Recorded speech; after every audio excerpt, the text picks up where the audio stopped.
I'm Jim Tolbert, and I am the City Council representative for District 2. And so as I begin, let me just make this comment that go ahead, take me out in handcuffs, because that's what my opponent would like you to believe.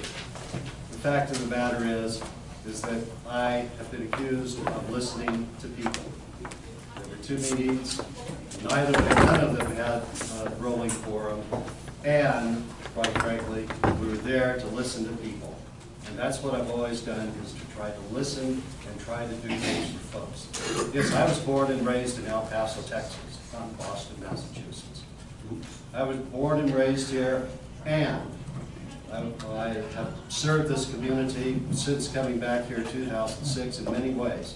I've been on the Open Space Advisory Board, the Parks and Recreation Board. I've been on the Building Standards Commission. I have been part of many environmental groups. I am the director of this day of the celebration of our mountains. I have served and worked in this community. Even before coming back here, I have been involved in community affairs. I helped start a farmers market. I worked very hard with the teachers union in the state of Washington and supported them in a strike.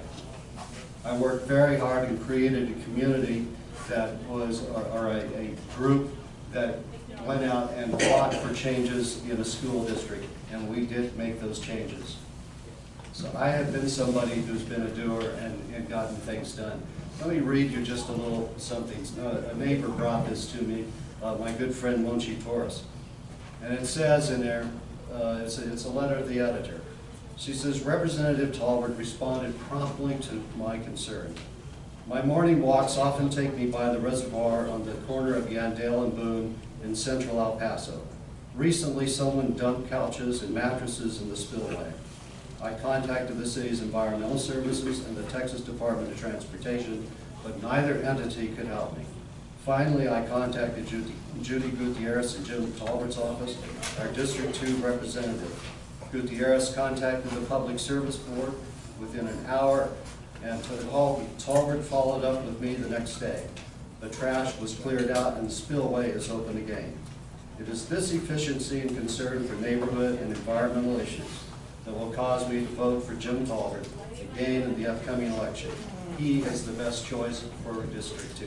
Folks, I have opened my office and my office doors to everyone. Even today, I had a businessman there concerned about some of the new bicycle paths.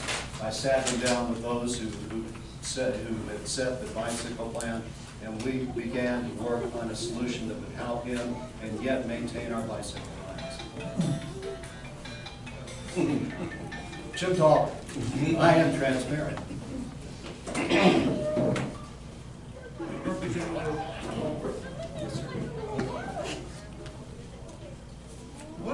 In your transparency, what have you done to make yourself available to your constituents, and what will you continue to do to enhance that? Sure.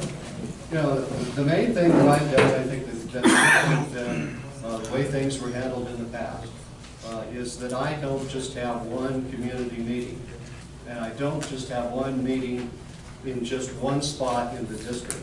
I have established to having 3 meetings in 3 different places in the district. It's a big district. I mean, it goes all the way from Interstate 10 to Hondo Pass, basically from the mountain down to Railroad Drive. And what I've done is made sure that we have a meeting in the Northeast, a meeting in Central, and another meeting in the more or less the east side of my district, so that people can come out, and we've had very good attendance. The other thing I do is people know me. I mean, they know I'm willing to give them out my personal cell phone number. I'm willing to let them come and talk to me at any time. And that's going to be continue my policy. I want to listen to people, and I will listen to people. And I think that's a big distinction about who I am. Thank you, sir. Dean, sir, my question is, you all represent the district, and probably do quite well, but is it all about your district all the time? Great question. No, sir. I mean, it's really about, it's about District 2, but it's also about El Paso, Texas. I can't just be serving the district, I must also serve the city. And that's an important thing to do. And as I work with my other colleagues, it's important for us to do the things that help move the city together. Move the city together and to move it forward. What we want is we want good economic development, not just for our own district, but for the whole city. And we understand that when you do something in one other district, it can affect what happens in yours. And I've resisted certain things from some of my colleagues who want to have city money flowing only to the east side or the west side. I've begun fighting that, and now we continue fighting that. Thank you, sir. Good evening, sir. My question to you is, what are the top 3 things that you plan to accomplish in this Thank you. This one? Thank you. You know, believe it or not, 1 year is not enough time really to get anything done. And 1 year is not enough time to become an expert.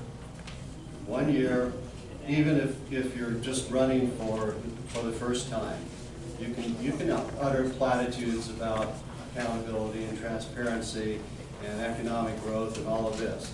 But when it comes down to it, you really have to work with some folks on it. Let me tell you, what we need in our district is we need to really focus on our infrastructure, on our streets and our sidewalks. That continues over and over to be a big issue for people in my district, and that's important to me. The economic development in my district, it's been encouraged, I think, by some new businesses coming in along 54 that are going to keep coming in there. And it's also, I think, going to be encouraged by the new Brio route from 5 Points up into Dyer. So the other thing is I'm not sure that 380s are the best thing, which is a tool for economic development. What I want to see is more tax abatements for the people in my district. Tax abatements to help small businesses, tax abatements to help repair and remodel older homes so that people can have a break in their taxes to do some things to fix things up. So those are the things that I think are important. I have, as I said, the thing that I've always done is to listen to people. I care about solving people problems. That's what I did for 18 years as a minister, as an ordained minister. That's what I've done in working with all sorts of different groups and on boards and commissions, and that's what I will continue to do. And especially that's what I'm focused on here with my constituents. I think what you have to do is you have to have an understanding of your district. Folks, just take a look at this. I'm the only one who's consistently voted in every election. My opponent there has never voted, except for one time, and that was in a national election. Municipal elections, never. Not once.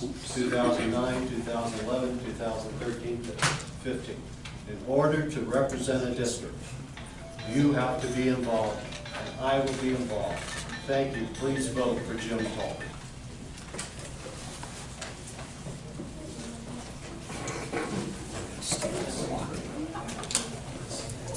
Anyone else from District 2? Did get a good deal for Susie Burke.